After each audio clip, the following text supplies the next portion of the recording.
Hi guys, வாங்க இந்த crispy PRAN பார்க்கலாமா? டேஸ்ட்டு சூப்பராக இருக்கும். ட்ரை பண்ணி பாருங்கள் எப்படி இருக்குன்னு. இப்போ நான் வந்து நீங்கள் எவ்வளோ ப்ரான் வேணும் எடுத்துக்கலாம். நான் ஒரு 1/4 கிலோ கொஞ்சம் கம்மியாக எடுத்துக்கிறேன். ஆனால் செய்கிறதுக்கு லேட் ஆகும். ஸோ நீங்கள் கொஞ்சம் அது பெருசாக இருக்கும், இன்னும் ஈஸியாக இருக்கும். இப்போ பாருங்கள், நான் பட்டர்ஃப்ளை கட் மாதிரி க்ளீன் பண்ணிவிட்டு இப்போ வந்து கீழ்ப்பகுதியில் வந்து ஒரு ஸ்ட்ரைட்டாக இருக்கும் பாருங்கள், ஒரு ஸ்லிட் போடுறேன். அப்போ தான் அந்த பட்டர்ஃப்ளை கட்டு மாதிரி வரும். ஃப்ரை பண்ணும்போது அந்த கிறிஸ்பாக அந்த இது ஷேப்பில் வரும். இந்த மாதிரி எல்லாமே எடுத்துக்கோங்க. நெக்ஸ்ட் இதில் லெமன் விட்டுக்கலாம். ஒரு 1/2 லெமன் புழிஞ்சு விட்டுக்கிறேன். இதோடையே ஜிஞ்சர் கார்லிக் பேஸ்ட்டு ஒரு 1/2 டேபிள் ஸ்பூன் போடலாம். 1 டேபிள் ஸ்பூன் போட்டுக்கோங்க. வெறும் மிளகாய் தூள் மட்டும் போட்டுக்கலாம். கொஞ்சமாக மஞ்சள் போட்டு நல்லா உப்பு கொஞ்சம் தேவையான அளவு போட்டு மேரினேட் பண்ணி வச்சுக்கோங்க. நல்லா மேரினேட் பண்ணி வச்சுக்கோங்க. நல்லா மேரினேட் ஆகட்டும். நல்லா மிக்ஸ் பண்ணுங்கள். நல்லா மிக்ஸ் பண்ணி கொஞ்சம் நேரம் டைம் இருந்தால் கொஞ்சம் நேரம் ஊற வச்சுருங்க. நெக்ஸ்ட்டு வந்து நம்ம இதுக்கு சாஸ் எப்படி செய்யுதுன்னு பார்க்கலாமா? புளி சாஸ் பண்ண போகிறோம். டேஸ்ட்டு சூப்பராக இருக்கும் பாருங்கள். இப்போ நான் புளி ஊற வச்சு கரைச்சி எடுத்துக்கிறேன். ஒரு பேனில் சும்மா ஒரு கொஞ்சமாக எடுத்துக்கிறேன்.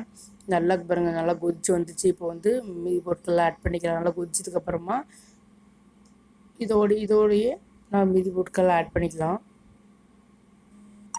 இது ஸ்வீட்னஸுக்கு தகுந்த மாதிரி நான் நாட்டு சக்கரை எடுத்துருக்கேன். நீங்கள் ஒரு 2 tablespoon 3 tablespoon add பண்ணிக்கோங்க. அந்த புளிப்புக்கு இது நல்லாயிருக்கும் பேலன்ஸ் பண்ணுறதுக்கு.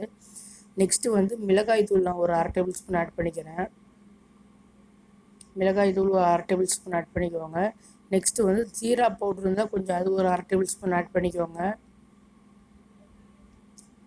போட்டு நல்லா மிக்ஸ் பண்ணிவிட்டு நல்லா சுண்ட வைங்க. இது பாருங்கள், ஜீரா பவுடர் போட்டுட்டேன். நல்லா போட்டு நல்லா ட்ரைனஸ் சுண்டணும். நல்லா சுண்டி வரட்டும். நல்லா சுண்டி வந்ததுக்கப்புறமா ஒரு பவுலில் மாற்றிக்குவாங்க. அவ்வளோதான், சாஸ் ரெடி ஆகிடுச்சு. நான் இதோடய லைட் டொமேட்டோ கெச்சப் ஆட் பண்ணிக்கிட்டேன். நீங்கள் வேணா ஆட் பண்ணிக்கலாம், இல்லைன்னா போதுன்னா விட்டுடலாம். அந்த புளிப்புக்கு இன்னும் கொஞ்சம் நல்லா இருந்துச்சு. ஸோ நீங்கள் டொமேட்டோ கெச்சப் வேணால் இன்னும் கொஞ்சம் நல்லா ஒரு பவுலில் மாற்றி எடுத்து வச்சுட்டு அதுக்கப்புறம் கொஞ்சமாக ஆட் பண்ணி ஆறுனதுக்கப்புறமா ஆட் பண்ணி எடுத்து வச்சுக்கோங்க. அவ்வளோதான், நம்ம இந்த புளி சாஸ் ரெடி ஆகிடுச்சு.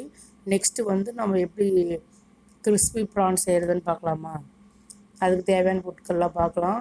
பாருங்கள், நான் ஒரு இதில் கார்ன்ஃப்ளவர் மாவு கொஞ்சம் எடுத்திருக்கேன்.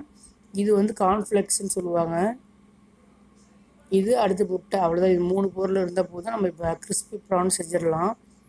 கிறிஸ்பி ப்ரான் அந்த கார்ன்ஃப்ளெக்ஸ் வந்து இன்னும் கூட நீங்கள் மிக்சியில் அடித்து நைஸாகவும் எடுத்துக்கலாம். நான் இப்படியே எடுத்துக்கிட்டேன். ஒரு முட்டை உடச்சி ஊற்றிக்கோங்க. இப்போ என்ன பண்ணுறேன்னா, ஒரு ப்ரான் எடுத்து ஃபஸ்ட்டு நல்லா பீட் பண்ணிக்கோங்க. இதோட கொஞ்சோண்டு உப்பு போட்டு நல்லா பீட் பண்ணி எடுத்துக்கோங்க. நீங்கள் மாவுலேயும் வேணால் உப்பு கொஞ்சோண்டு மிளகாய் தூள் வேணால் போட்டுக்கலாம், ஆப்ஷனல் தான். காரம் கம்மியாக வேணுன்னா போடாதீங்க, வேணும்னா இன்னும் கொஞ்சம் போட்டுக்கோங்க. நான் எதுவும் போடல, ஆனால் இதுலேயே அழகாக எக்ஸ்ட்ரா போட்டிருக்கேன் மிளகாய் தூள். நெக்ஸ்ட்டு வந்து இப்போ ப்ரான் எடுத்துக்கலாம். ஃபஸ்ட்டு ப்ரான் எடுத்துகிட்டு ஃபஸ்ட்டு கார்ன்ஃப்ளவரில் டிப் பண்ணுங்கள். நெக்ஸ்ட் இதை டிப் பண்ணிவிட்டு அடுத்து வந்து எக்கில் டிப் பண்ணுங்கள். அடுத்து வந்து இந்த கார்ன்ஃப்ளெக்ஸில் டிப் பண்ணிவிட்டு ஒரு தட்டில் சைடில் ஒரு 5-6 பண்ணிவிட்டு அதுக்கப்புறமா ஒட்டுக்கா நீங்கள் ஃப்ரை பண்ணிட்டீங்கன்னா டேஸ்ட்டு சூப்பராக இருக்கும். இதே மாதிரி எல்லாமே ரிப்பீட்டடாக பண்ணிக்கோங்க. கிறிஸ்பி ப்ரான் சூப்பராக இருக்கும். ட்ரை பண்ணி பாருங்கள், டிஃப்ரெண்ட்டாகவும் இருக்கும். நம்ம நார்மலாக கிரேவி செஞ்சு சாப்பிடுவோம். இந்த மாதிரி செஞ்சு பாருங்கள், டேஸ்ட் டிஃப்ரெண்ட்டாக இருக்கும். ஸ்நாக்ஸாக ஈவினிங் ஸ்நாக்ஸுக்கு ஏற்றதாக இருக்கும். ட்ரை பண்ணி பார்த்துட்டு எப்படி இருக்குன்னு சொல்லுங்கள். நான் பாருங்கள், லைனாக ஒரு 5 or 6 எடுத்து வச்சுட்டு அப்புறமா ஒட்டுக்கா ஆயில் வச்சு பொரிக்க போகிறேன்.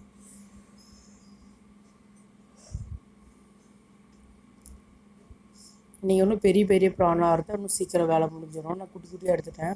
இப்போ பாருங்கள், நம்ம எண்ணெயில் போட்டு எடுத்துக்கலாம். அவ்வளோதான், எண்ணெயில் போட்டு எடுத்திங்கன்னா சூப்பரான கிறிஸ்பான கிறிஸ்பி ப்ரான் ரெடி ஆகிடும். ட்ரை பண்ணி பாருங்கள். இந்த டர்மரிக் சட்னியோடு ட்ரை பண்ணி பாருங்கள், வேறு லெவலில் இருக்கும். கண்டிப்பாக ட்ரை பண்ணிட்டு எப்படி இருக்குன்னு சொல்லுங்கள் ஃப்ரெண்ட்ஸ். பாருங்கள், இப்போ ஃப்ரண்ட்டு நல்லா வெந்ததுக்கப்புறமா பேக் சைடு திருப்புங்க. அந்த கார்ன்ஃப்ளெக்ஸில் இன்னும் நல்லா முறுமுறுன்னு ஆகி நல்லா க்ரன்ச்சியாக சவுண்டோடு வரும், கிடைக்கும். ஸோ கண்டிப்பாக மஸ்ட்டு ட்ரை பண்ணுங்கள்.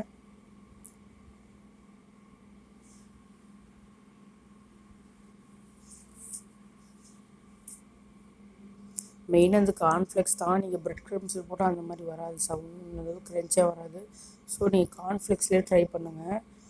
ரொம்ப நேரம்லாம் இது விடாதீங்க வேகிறதுக்கு. கொஞ்சம் நல்லா கோல்டன் ப்ரௌன் ஆனதுமே எடுத்துருங்க.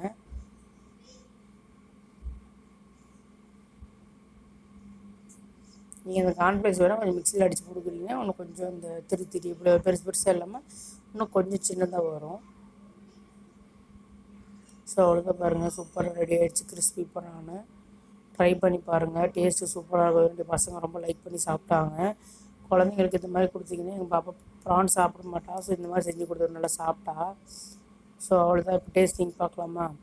அவ்வளோதான், எடுத்து நல்லா வாயில் கடிச்சிங்கன்னா சூப்பரான கிறிஸ்பி ப்ரான் ரெடி ஆகிடும் ஃப்ரெண்ட்ஸ். நல்லா அந்த சாஸில் டிப் பண்ணி சாப்பிடுங்க, டேஸ்ட்டு வேறு லெவலில் இருக்கும். வாட்சிங் வீடியோஸ். Thank you friends.